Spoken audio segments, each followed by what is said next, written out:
ನನ್ನ ಗೆಳೆಯ ಮನೆಗೆ ಬಂದಿದ್ದ. ಕಾಫಿಗೆ ಹಾಲು ಬೇಕು ಅಂತ ತಂಗಿ ಹೇಳಿದಳು. ನಾನು ಹಾಲನ್ನು ತರಲು ಹೋದೆ. ಆಗ ನನ್ನ ಗೆಳೆಯ ನಾನು ಬರುವುದರ ಒಳಗೆ ನನ್ನ ತಂಗಿಯನ್ನು ರೂಮಿಗೆ ಹಾಕಿಕೊಂಡು ಅವಳ ಬಟ್ಟೆಯನ್ನು ತೆಗೆದು ಅವಳ ಜೊತೆ ಯಾರೂ ಮಾಡದ ಕೆಲಸವನ್ನು ಮಾಡುತ್ತಿದ್ದಾನೆ. ಪ್ರತಿದಿನ ಗೆಳೆಯ ಮನೆಗೆ ಬರುತ್ತಿದ್ದ. ಇಂದು ನಾನು ಇಲ್ಲದೆ ಇರುವ ಸಮಯವನ್ನು ನೋಡಿ ನನ್ನ ತಂಗಿಯ ದೇಹದ ಜೊತೆ ಆಟವಾಡುತ್ತಿದ್ದಾನೆ. ಅಷ್ಟರಲ್ಲಿ ನಾನು ಬಂದು ಅವನಿಗೆ ಚೆನ್ನಾಗಿ ಹೊಡೆದೆ. ಆಗ ಅವನು ಹೇಳಿದ ಮಾತುಗಳನ್ನು ಕೇಳಿ ನಾನು ಬೆಚ್ಚಿದೆ. ನನ್ನ ತಂಗಿ ನನಗೆ ಇಷ್ಟು ದೊಡ್ಡ ಮೋಸ ಮಾಡಿದ್ದಾಳೆ ಅಂತ ಅಂದು ತಿಳಿದು ಹೋಯಿತು. ಅದೇನೆಂದರೆ, ನನ್ನ ಹೆಸರು ಆಕಾಶ್. ಅಪ್ಪ ಅಮ್ಮನ ಮುದ್ದಿನ ಮಗ, ಮೊದಲ ಮಗ ಅಂತ ತುಂಬ ಪ್ರೀತಿಯಿಂದ ಸಾಕಿದ್ದರು. ನಾನು ಕೂಡ ಅವರ ಪ್ರೀತಿಯ ಸಾಗರದಲ್ಲಿ ಬೆಳೆದವನು. ನನಗೆ ಕಷ್ಟ ಅಂದರೆ ಏನು ಅಂತ ತಿಳಿಯುವುದಿಲ್ಲ. ಆದರೆ ನನ್ನ ಒಂದು ಸಮಸ್ಯೆ ಎಂದರೆ ಅಪ್ಪ ಎಂದರೆ ತುಂಬ ಇಷ್ಟ. ಅಪ್ಪನಿಗೆ ಯಾರೂ ಏನು ಹೇಳಬಾರದು. ಅಪ್ಪ ಕೂಡ ಅದೇ ರೀತಿ. ಮಗ ಅಂದರೆ ಪ್ರಾಣ. ಮಗನಿಗೆ ಯಾರೂ ಏನು ಹೇಳಬಾರದು. ಯಾರಾದರೂ ಏನಾದರೂ ನನ್ನ ಬಗ್ಗೆ ಹೇಳಿದರೆ ಅಪ್ಪ ಅವರ ಗ್ರಾಚಾರ ಬಿಡಿಸಿಬಿಡುತ್ತಿದ್ದರು. ಅಮ್ಮನಿಗೂ ನಾನೆಂದರೆ ತುಂಬ ಇಷ್ಟ. ಆದರೆ ನಾನು ಹುಡುಗಾಟದಿಂದ ಬುದ್ಧಿ ಇಲ್ಲದೆ ಮಾಡಿದ ಕೆಲಸಗಳಿಂದ ಮುಂದೆ ನನಗೆ ತೊಂದರೆ ಆಗುತ್ತದೆ ಅಂತ ಸ್ವಲ್ಪ ಸ್ಟ್ರಿಕ್ಟ್ ಆಗುತ್ತಿದ್ದರು ಅಷ್ಟೇ. ಇದರಿಂದ ಮನೆಯಲ್ಲಿ ಪ್ರತಿದಿನ ಅಮ್ಮ ಮತ್ತು ಅಪ್ಪನಿಗೆ ಜಗಳ. ಅಮ್ಮ ಒಬ್ಬನೇ ಮಗ ತುಂಬ ಚೆನ್ನಾಗಿರಬೇಕು ಅಂತ ಹೇಳಿದರೆ ಅಪ್ಪ ನನ್ನ ಮಗ ಚೆನ್ನಾಗಿ ಇರುತ್ತಾನೆ, ಅವನು ಇಷ್ಟ ಬಂದಂತೆ ಮಾಡಲಿ ಅಂತ ಹೇಳುತ್ತಿದ್ದರು. ಇದರಿಂದ ಬೇಸತ್ತ ಅಮ್ಮ ಯಾವಾಗಲೂ ಸಲಹೆಯನ್ನು ಅವಳ ತಾಯಿಯ ಬಳಿ ಕೇಳುತ್ತಿದ್ದಳು. ಆಗ ಅವರ ಅಮ್ಮ ಹೇಳಿದರು, ನೀನು ಇನ್ನೊಂದು ಮಗುವನ್ನು ಮಾಡಿಕೊ. ನಿನ್ನ ಮಗ ಒಬ್ಬನೇ, ಅದಕ್ಕಾಗಿ ಆ ರೀತಿ ಹಾಡುತ್ತಿದ್ದಾನೆ. ತಮ್ಮ ಅಥವಾ ತಂಗಿ ಆದರೆ ಅವನಿಗೆ ಕನಿಕರ, ಅಯ್ಯೋ ಪಾಪ ಅನ್ನುವುದು ಬರುತ್ತದೆ ಅಂತ ಹೇಳಿದರು. ಆಗ ನಾನು ಚಿಕ್ಕವನು, ಅಷ್ಟೊಂದು ತಿಳಿಯಲಿಲ್ಲ. ಆದರೆ ಈ ರೀತಿಯ ಮಾತುಗಳನ್ನು ನಾನು ಕದ್ದು ಕೇಳಿದ ಸುಮಾರು 1-2 ವರ್ಷದ ಮೇಲೆ ಅಮ್ಮ ಒಂದು ಹೆಣ್ಣು ಮಗುವಿಗೆ ಜನ್ಮ ನೀಡಿದಳು. ತಂಗಿ ಹುಟ್ಟಿದ ಮೇಲೆ ನನ್ನ ಪ್ರಪಂಚ ಸಂಪೂರ್ಣವಾಗಿ ಅವಳಾಗಿದ್ದು, ಅವಳಿಗಾಗಿ ನಾನು ಹಗಲು ರಾತ್ರಿ ನಿದ್ರೆ ಮಾಡುತ್ತಿರಲಿಲ್ಲ. ಅವಳು ರಾತ್ರಿ ಹೊತ್ತು ಚೆನ್ನಾಗಿ ನಿದ್ರೆ ಮಾಡಿ ಹಗಲಿನಲ್ಲಿ ಅಳುತ್ತಿದ್ದಳು. ಅಮ್ಮನ ಸೆರಗು ಅವಳಿಗೆ ಬೇಕಾಗಿರುತ್ತದೆ. ಆದರೆ ಅವಳಿಗೆ ಪುಟ್ಟ ಅಮ್ಮ ನಾನಾದೆ. ಅಮ್ಮನ ಸಣ್ಣ ಪುಟ್ಟ ದುಪ್ಪಟ್ಟಗಳನ್ನು ತೆಗೆದುಕೊಂಡು ಅದನ್ನು ಸರಿಯಾಗಿ ಹಾಕಿಕೊಂಡು ಪುಟ್ಟ ತಂಗಿಯನ್ನು ಹಿಡಿದುಕೊಂಡು ಸಮಾಧಾನ ಮಾಡುತ್ತಿದ್ದೆ. ಮೊದಲು ಕಷ್ಟವಾಗುತ್ತಿತ್ತು. ದಿನಗಳು ಕಳೆದಂತೆ ತಂಗಿ ನನಗೆ ಸಂಪೂರ್ಣವಾಗಿ ಅಡ್ಜಸ್ಟ್ ಆದಳು. ಈಗ ಅವರು ಎಲ್ಲಿ ಹೋಗಬೇಕಾದರೂ ತಂಗಿಯನ್ನು ನನ್ನ ಬಳಿ ಬಿಟ್ಟು ಹೋಗುತ್ತಾರೆ. ನಾನು ಅವಳನ್ನು ತುಂಬ ಚೆನ್ನಾಗಿ ನೋಡಿಕೊಳ್ಳುತ್ತೇನೆ ಅನ್ನುವ ನಂಬಿಕೆ ಅವರಿಗೆ ಗೊತ್ತು. ನನ್ನಲ್ಲಿ ಶಾಂತಿ ಬಂದಿದೆ. ಮೊದಲ ರೀತಿ ಗಲಾಟೆಯ ಮಗುವಲ್ಲ ನಾನು. ಅವರ ಮೊದಲ ಪ್ರಿಯಾರಿಟಿ ಈಗ ನಾನಲ್ಲ. ತಂಗಿ ಅನ್ನುವುದು ಅರ್ಥವಾಗುತ್ತಿದೆ. ಮೊದಲು ದುಃಖವಾಗುತ್ತಿತ್ತು. ಆದರೆ ದಿನಗಳು ಕಳೆದಂತೆ ಅರ್ಥವಾಯಿತು. ಅವಳಿಗೆ ಅಮ್ಮನ ಮತ್ತು ಅಪ್ಪನ ಅವಶ್ಯಕತೆ ತುಂಬ ಇದೆ. ನಾನು ಬೆಳೆದು ದೊಡ್ಡವನಾಗಿದ್ದೇನೆ. ನಾನು ಈಗ 5ನೇ ತರಗತಿ. ಆದರೆ ತಂಗಿ ಇನ್ನೂ ಕೂಡ 1 ವರ್ಷದ ಮಗು. ತುಂಬ ಗ್ಯಾಪ್ ಇದೆ.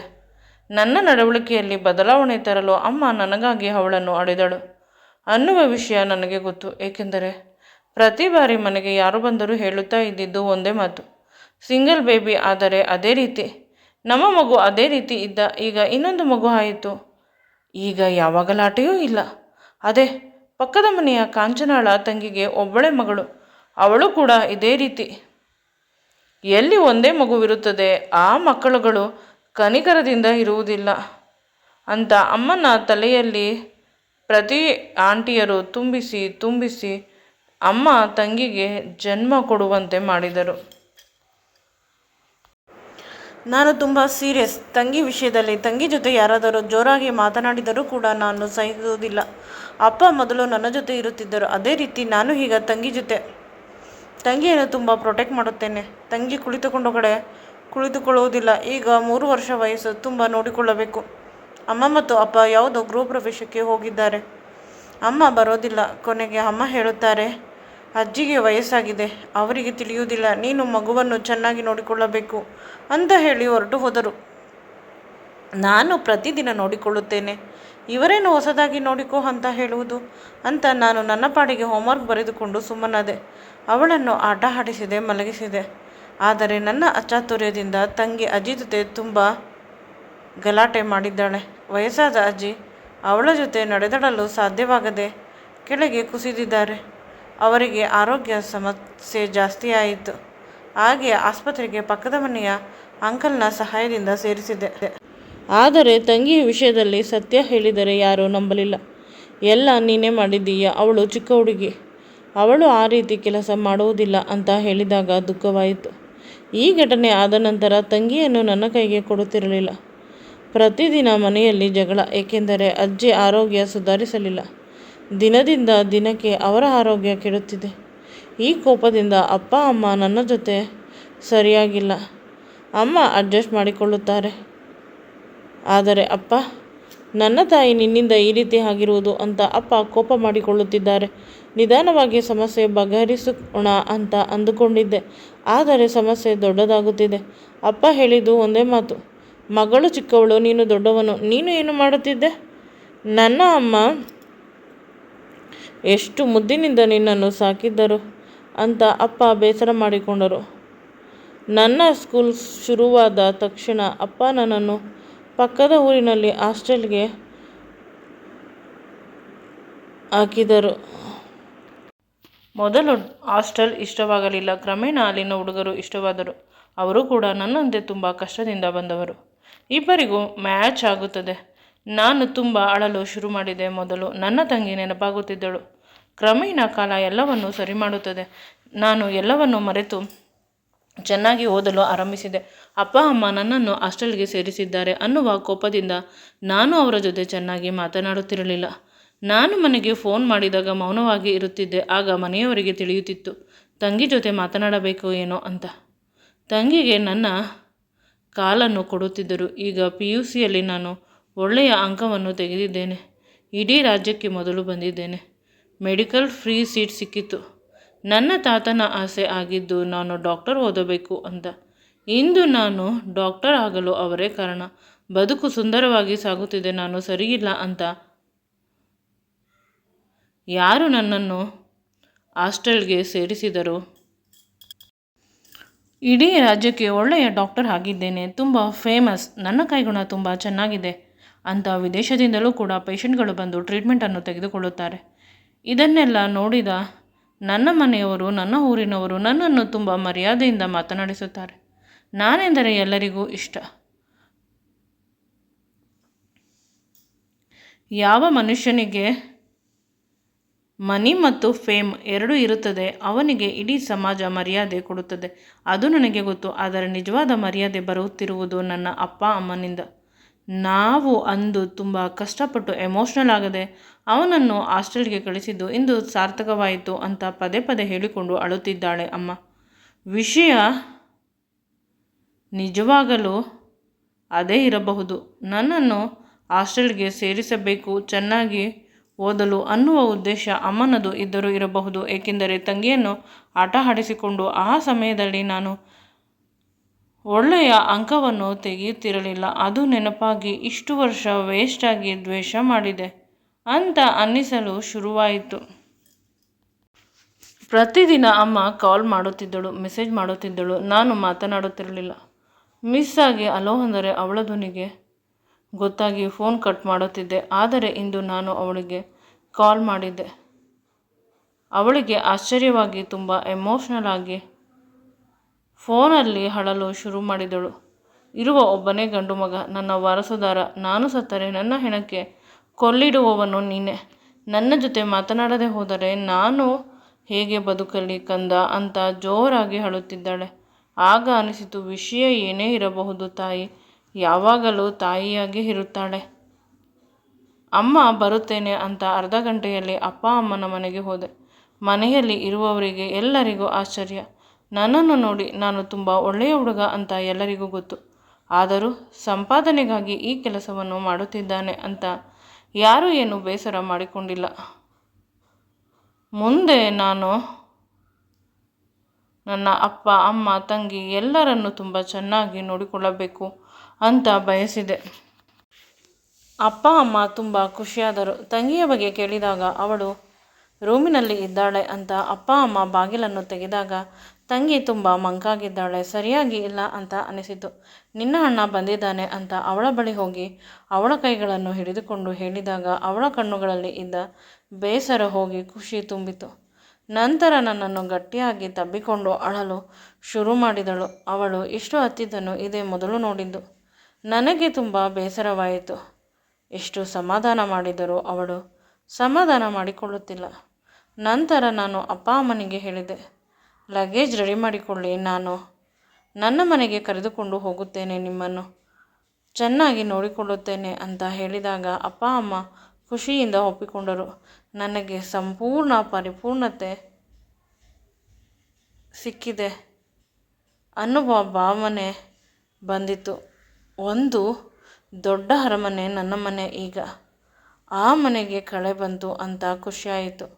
ಅಮ್ಮ ಮನೆಯನ್ನು ಮೇಂಟೈನ್ ಮಾಡಿದರೆ ಅಪ್ಪ ಮನೆಯ ವ್ಯವಹಾರ ಮೇಂಟೈನ್ ಮಾಡುತ್ತಾರೆ.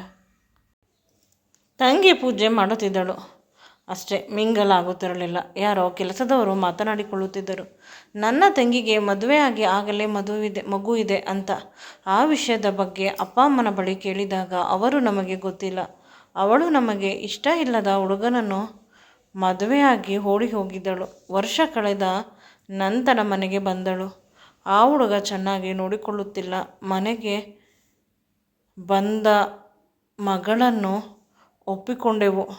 ಮಗಳು ಬಿಡಲು ಸಾಧ್ಯವಿಲ್ಲ ಅಲ್ಲವೇ ಅಂತ ಇಟ್ಟುಕೊಂಡೆವು. ಆ ಹುಡುಗ ಯಾರು, ಎತ್ತ, ಅವನ ಮನೆ ಯಾವುದರ ಬಗ್ಗೆ ನಾವು ಕೇಳಿಲ್ಲ ಅಂತ ಅಪ್ಪ ಅಮ್ಮ ಹೇಳಿದಾಗ ಅದು ಸತ್ಯ ಅಂತ ಅನಿಸಿತು.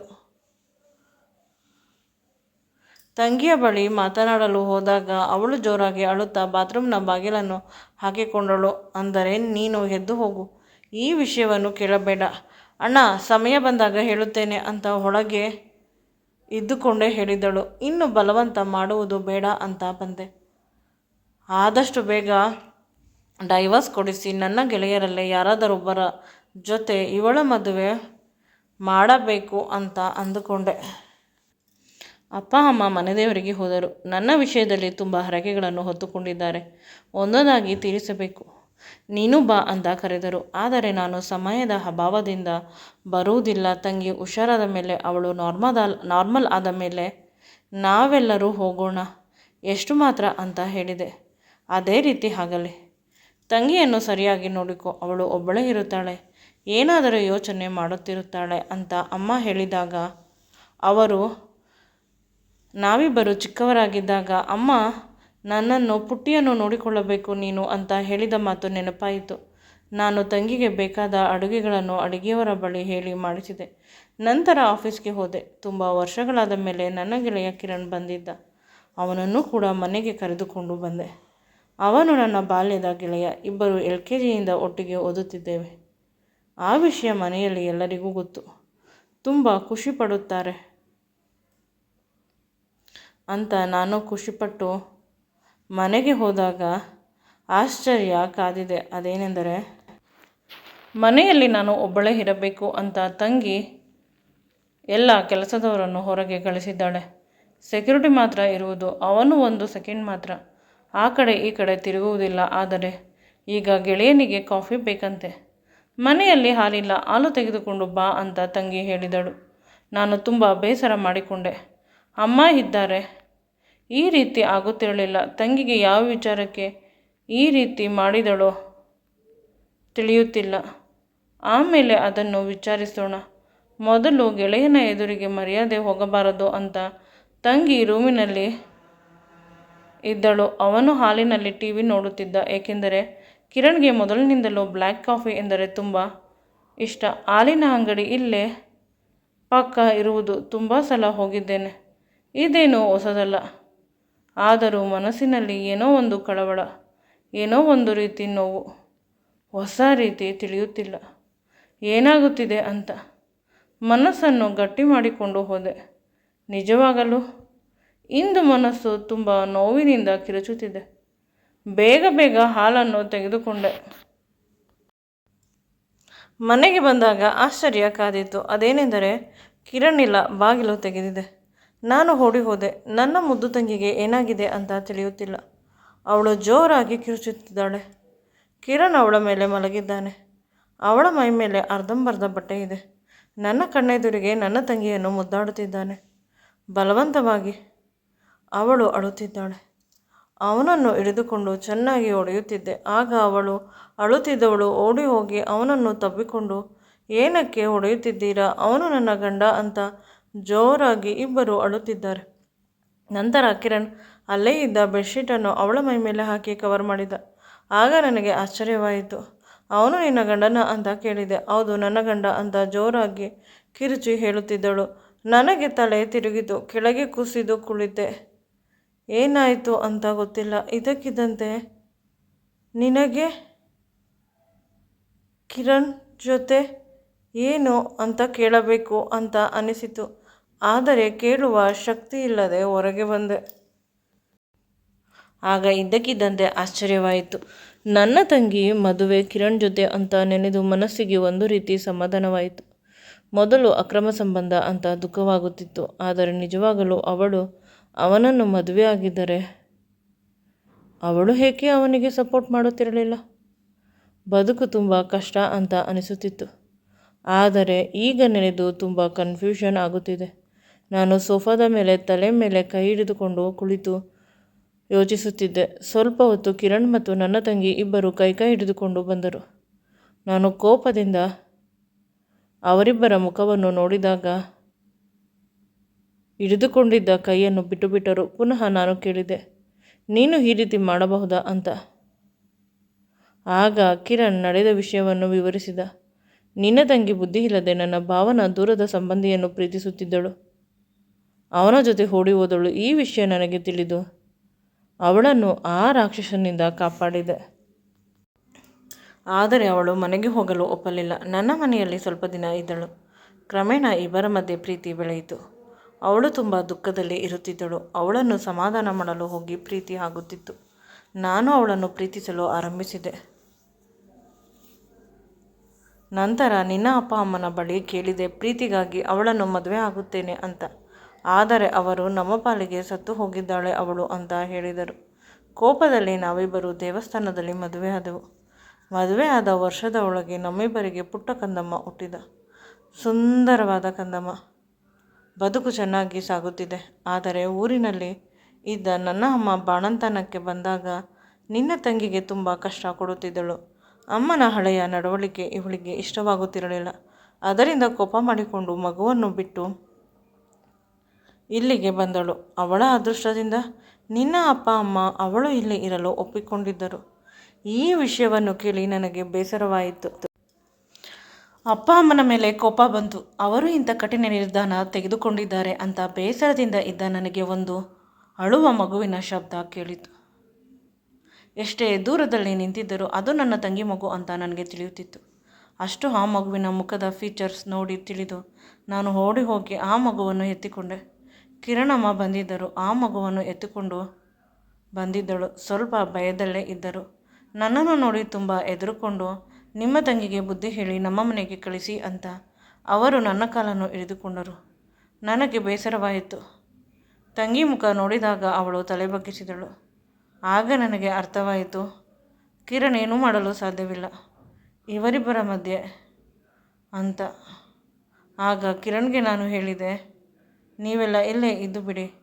ನನ್ನ ಮನೆ ತುಂಬ ದೊಡ್ಡದು, ಕೆಲಸದವರು ಇದ್ದಾರೆ. ಅಪ್ಪ ಅಮ್ಮನಿಗೆ ನಾನು ಒಪ್ಪಿಸುತ್ತೇನೆ ಅಂತ ನಾನು ಹೇಳಿದಾಗ ಅವರೆಲ್ಲ ಶಾಕ್ ಆದರು. ತಂಗಿ ಅಂತ ಖುಷಿಯಿಂದ ಕುಣಿದಾಡಿದಳು. ನನ್ನ ತಂಗಿ ನನಗೆ ಸಿಗುವುದರೊಳಗೆ ಒಬ್ಬರಲ್ಲ ಮೂವರು ಆಗಿದ್ದಾರೆ. ಈ ಮೂವರಿಗೂ ನಾನು ಅತಿಯಾದ ಪ್ರೀತಿ ಕೊಡಬೇಕು. ನನ್ನ ಪ್ರಾಣ ಸ್ನೇಹಿತ ಕಿರಣ್ ತುಂಬ ಒಳ್ಳೆಯವನು. ಅವನಿಗಿಂತ ಒಳ್ಳೆಯ ಹುಡುಗನನ್ನು ನಾನು ಹುಡುಕಲು ಸಾಧ್ಯವಿಲ್ಲ. ತಂಗಿಯನ್ನು ತುಂಬ ಚೆನ್ನಾಗಿ ನೋಡಿಕೊಳ್ಳುತ್ತಾನೆ ಅಂತ ನಾನು ಖುಷಿಪಟ್ಟೆ. ಜೀವನ ತುಂಬ ಸುಂದರವಾಗಿ ನಡೆದುಕೊಂಡು ಹೋಗುತ್ತಿದೆ. ನಾನು ಅಂದುಕೊಂಡಕ್ಕಿಂತ ಹೆಚ್ಚಾಗಿ ಅಪ್ಪ ಅಮ್ಮ ನನ್ನ ಮಾತನ್ನು ಕೇಳುತ್ತಾರೆ. ಅದರಲ್ಲಿ ಇನ್ನೊಂದು ಮಾತಿಲ್ಲ. ಅಷ್ಟರಲ್ಲಿ ಕಿರಣ್ ಮತ್ತು ನನ್ನ ತಂಗಿಯ ಕಡೆ ತಿರುಗಿ ನೋಡಿದಾಗ ಅವರಿಬ್ಬರು ಮಗುವನ್ನು ಆಟ ಆಡಿಸುತ್ತಿದ್ದಾರೆ. ಅವರ ಅತ್ತೆ ನಗುತ್ತಾ ಸೋಫಾದ ಮೇಲೆ ಕುಳಿತಿದ್ದಾರೆ. ಅವರ ಸುಂದರ ಸಂಸಾರವನ್ನು ನೋಡಿ ಖುಷಿಯಾಯಿತು. ಈ ವಿಡಿಯೋ ನಿಮಗೆ ಇಷ್ಟವಾಗಿದ್ದಲ್ಲಿ ದಯವಿಟ್ಟು ನನ್ನ ಚಾನಲನ್ನು ಲೈಕ್ ಮಾಡಿ, ಶೇರ್ ಮಾಡಿ ಮತ್ತು ಸಬ್ಸ್ಕ್ರೈಬ್ ಮಾಡಿ. Thanks for watching and keep supporting me always.